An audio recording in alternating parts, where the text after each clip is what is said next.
Well, kia ora to you. I'm Monique Bradley. I'm a specialist in storytelling and particularly helping people find confidence and find their voice with storytelling as well. Thank you so much for tuning in today. I'm really excited to have you here with me. Today I did a presentation and I thought I wanted to share this with everybody online because stories really are super important in everything that we do. So as a specialist in storytelling, I look at stories that we can use in our media, our marketing and our sales process because stories are the ultimate connector and they deliver information in a way that is actually retained by the brain better, around 70% better in fact than just information alone. So stories can be really helpful. I also look at working with leaders. As an example, a leader of a big organization that they might have to get up and build a vision or share their why and try and get either stakeholder engagement or get their members really involved. So I work with people like that and I help them really get clear about the stories that they want to tell, and I also help them share stories that make them more human, which sounds really weird because we are human, right? But hang on with me here. And the third type of stories that I share are actually exploring the stories that we've been telling ourselves our entire life. So stories shape our beliefs, and our beliefs then govern our choices and the behaviors that we have in our lives. So if we've got self-limiting stories kind of holding us back, well, they're not very helpful, are they? So I work with people to understand what those stories might be and then help them craft new stories that really serve them and align with who they're wanting to become. And through the repetition of those stories, we can actually create a happier, more successful life. And it's all backed by science, by the way. It's not me just espousing these ideas. There's a huge amount of neuroscience that goes behind why stories work. And I thought today I would share with you a couple of reasons why you should be potentially looking at how you might be using stories in your business or in your social media, and also the effect that they have on people. So today when I spoke at my BNI chapter, shout out to BNI New Zealand and BNI Platinum Newmarket here in Auckland, New Zealand, I shared this morning about 3 types of stories that I believe are the most important types of stories for creating connection, for building your credibility, for building rapport, and you can use them in your media marketing and sales, but you can also use them if you have to get up and do an elevator pitch as an example, if you're at an event, or maybe you've got that opportunity, you are standing in an elevator with a celebrity and they turn to you and go, what do you do? Well, actually sharing a story in one of the formats that I'm going to share with you today is actually the easiest way to make yourself memorable, and I'll explain why. So let me explain the 3 types of stories first. So the first type of story that you should be using in all of your business affairs and your media marketing sales, and also to remember why you got into your business in the first place or why you do the things that you do is, of course, I've said it already, it's your why story. And really exploring that story, so making time to think about, cool, I love the work that I do, or I fell into the work that I do, why do I continue to do it? Life is busy, life is hard, life is challenging, and sometimes when we're exhausted and we've run out of energy, it's actually that why story that keeps us going. And to be honest, it humanizes us in a way that information doesn't. So being able to share, in my example, I grew up in an environment where I was quite, my parents were amazing, but I was quite significantly bullied as a kid, like lots of people are. And that really affected my confidence and self-esteem. And that really is what drives me now to help people find their confidence and find their voice and share their stories, because I believe every story matters. And so when we have those why stories and we're able to share them in the most simplest form, suddenly people go, okay, I get you. Because what's actually happening at a deeper level is that, first level, you as the storyteller, when you're sharing that content, what's actually happening is you're showing yourself in your most credible state. So you're sharing words that actually mean something to you. So in my background in theatre and film and professional speaking and all the training that I've had, when we have words that we say that align with our intention and our tone and our beliefs, so the words we say are our text, and that unspoken stuff, the feeling stuff, that's our subtext. And when those 2 things align, the brain of the receiver receiving your story or your message goes, okay, Yes, I hear what they're saying. And inside our brains is this thing called the amygdala. I call it the BS detector because it's amazing for protecting us from risk. It is like an alert factor in the brain, or an alert mechanism in the brain that goes, oh, something doesn't gel. I don't quite trust that person. So as an example, if a person is saying something but we don't trust our intuitive process around that, chances are it's our amygdala which is firing, going, oh, there's something not quite right. So the message is incongruent. But when you can really articulately share why you do what you do, why it means something to you, and how you serve others, and you feel it, our text aligns with our subtext. That creates congruence, and congruence creates trust. Now, at a deeper level, what's actually happening is that when we share particularly a vulnerable story, so every time I do my keynotes and I talk about storytelling and I talk about how I got into doing this because I was severely bullied, and I talk about the bully's stories and what I believed about myself, when I share that, it creates this beautiful space of vulnerability. And what's actually happening is that while I'm not going into a huge amount of details, the receiver's brain, as they start to hear the story and they're creating a picture of what that might have looked like, and they're hearing the words, they're actually starting to feel my emotions. Even though I'm not super emotional about it, like I'm quite matter of fact about it, because bullying happened to me a long time ago, but it's not happening now. I'm really safe in how I speak about it, how I choose to speak about it. But people resonate with those feelings of bullying because they've either experienced it themselves, or their kids have experienced it, or they've seen it in the workplace, or they've had family members who have been bullied. So they have empathy for that. And what's actually happening in that moment is, as I'm talking about that stuff, the receiver at the other end is starting to go, oh, wow. And they're finding that empathy space. And in their brain, the beautiful neurotransmitters that are going on in the brain are starting to fire off all these different chemicals. And in particular, oxytocin is being released. Oxytocin is the neurotransmitter chemical, or the hormone responsible for creating connection. It's the love chemical. It's the social bonding chemical. So when we share something that's a little more vulnerable, we actually start connecting on a more emotional level. And in the brain, you can even, I've seen this in scans, what actually starts to happen is the brain waves of the storyteller start to go in a particular pattern, and that's actually mirrored by the recipient. So if we scanned me and you, if I was telling you my story, if we had both of us scanned at the same time, the results would show that our brain waves were starting to synchronize. This is called mirroring, or emotional resonance.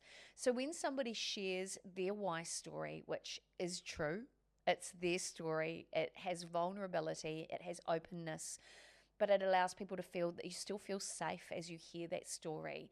And it's just so in alignment. So your text and your subtext are so connected, and the audience gets that. Then they feel that resonance, they feel that connection with you. This beautiful moment happens where you feel like you're a part of everything and everything is a part of you, and you feel so co-present. That's actually the term for it. So we're actually in that space together, sharing an experience. This is so important. In fact, it's vitally important for creating trust and credibility. But at the same time, it demonstrates your uniqueness, because you can have 20 people all doing the same job, but the reason that they do it will be completely unique to them, and it all comes back to their story. So your why story is the first of the most important stories that I think that you should tell. I recommend. I don't like saying the word should. I think perhaps you could consider telling. It's up to you. You're in charge of your life. You're a grown up. You make your own decisions. But yeah, definitely one of the best stories that you can use in your media and marketing.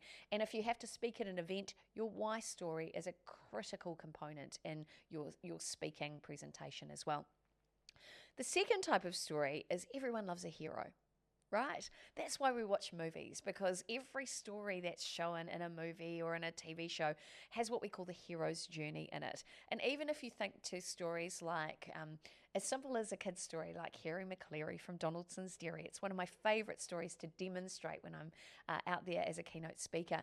It talks about, Harry McCleary going off for a walk and all the dogs go home and then something happens and tension happens and they get scared and then they run straight back home to bed. It shows this incredible journey. Any story that has a hero in it that you can think of, even down to almost got missed, but Napoleon Dynamite is one of my favorite films. It's this beautiful story about the bullied kid who kind of turns out okay, and we love those stories. Now, what's actually happening when we hear those stories or we watch those stories is our brain starts to emit another neurotransmitter chemical, and it's called dopamine. And for those of you who might be neurofabulous like I am, we're always dopamining. We're always looking for that reward or that hit of a win. Dopamine is released when we start to do things like when we eat chocolate or drink coffee. But at the same time, it also happens when you win something or when you swipe your card when you're buying something or when you press buy now on a checkout cart. Those are all dopamine responses, and the same thing can happen in a story as well. So when you tell a story in your media or marketing and sales about how you've overcome a challenge in your business or how you've helped clients overcome challenges in their business, that does the same thing. It releases that dopamine response and people go, yeah, I need to work with that person. So it's a great way to support you in your sales journey. It also just makes you feel good. So if you're not having a great day, because, the stories we tell ourselves are vitally important to me too. If you're not having a good day, I want you to remember a big win that you've had. And I want you to celebrate that because it will instantly, as soon as you index that win, it will actually change your state. So if you're about to go into a big meeting or, you're going to your local networking group or doing whatever you're doing and you just woke up and you're feeling a bit flat, I want you to remember from this point on, Monique said to index a win because it will give you that dopamine, that reward, and it will actually change your state. You'll feel more confident and people will actually feel that in you. They will resonate with the state that you bring into the room. So sharing a win with others, but also indexing a win if you want to give yourself a moment of elevation too, that works extremely well. So the third type of story that I wanted to share, and these are one of my favorites, are stories that make us laugh. Now, I watched this great TikTok the other day that showed me this beautiful dopamine response, and it still makes me laugh actually. And it was a bride and groom, and on wedding days, people are really nervous, right? Well, the groom had to say the full name of the bride, and he got one of the names wrong. And so, of course, I'm laughing just thinking about it as I'm remembering it. The bride then got the giggles. And she couldn't stop. And it went on for at least almost 2 minutes of her just giggling till she was crying. And it was just one of those beautiful, funniest home video kind of moments. It was amazing. Now, that's actually the endorphin response in action. It's another one of these amazing neurotransmitter chemicals. So when we can make people laugh, it makes us more memorable, right? So I've shared in one of my networking groups a time that I went for an audition for a commercial, and I knew the commercial was going to be with a really famous rugby player here in New Zealand. And I remember I was really flustered going into the interview, and I had to, the rugby player was many years younger than me, so I was going to be the cougar in this commercial. And I thought, oh, that's kind of funny, weird, funny. And I remember going into the interview and they said, into the audition, and they said, oh, Monique, so you'll be running on a treadmill behind this person, and then you'll get more and more excited watching that person as they run to the point where you get so excited, the running machine speeds up and you kind of fall off. And I thought, okay, that's really funny. But in the meantime, in the audition, and I'm not that fit, and I'm not terribly physical. I need to get better for sure. As I was running, I didn't have very good trousers on, and so my pants kind of fell down during the audition. And so, why am I telling you this? Because it makes me laugh, but at the same time, it made me really memorable because I actually ended up landing that commercial. So there you go. So a bit of a dopamine response for you there, and a little bit of an endorphin response. So why do all of these stories work specifically in your media or marketing or your sales, or if you want to build a connection with somebody? The reality is that life is busy. There's a lot of content out there. People are all trying to get cut through. They're all trying to stand out in different ways. When we go to present our message or we want to talk about our business, everybody kind of says the same things, because in business, everybody kind of does the same things. So an audience will hear what you say. That's our verbal communication. And if you're using gestures, like I like to use my hands a lot, they will see that. And of course, when it comes to non-verbal communication, which is your gesture, your posture, it's your eye, how we connect eyes, make eye contact, all of that stuff, they can see all that. But the most impactful communication is actually how we make people feel. So when you can tell a story that evokes an emotional response in the receiver of that story, you are guaranteed to be more memorable. So there you go. If you're not sure where to start, you can head to my website. I've got some great resources on how to tell better stories. You can, in the search bar of my website, just put stories, and you can look at stories. If you're too scared to find your story and tell your story, I've got resources on how you can overcome self-limiting beliefs and find your voice, through to how to write story structure, through to everything you can imagine. So head to my website, moniquebradley.tv, or you can continue to follow this channel, whatever platform you're on, and I'll be sharing more tips and tricks on how you can get your story straight and be remembered. All right, time for me to head away. I hope you get it now. I think you do. Remember to keep telling stories. You are a storyteller just like me. So from now on, make your stories and your message meaningful. Ka kite anō e nohura.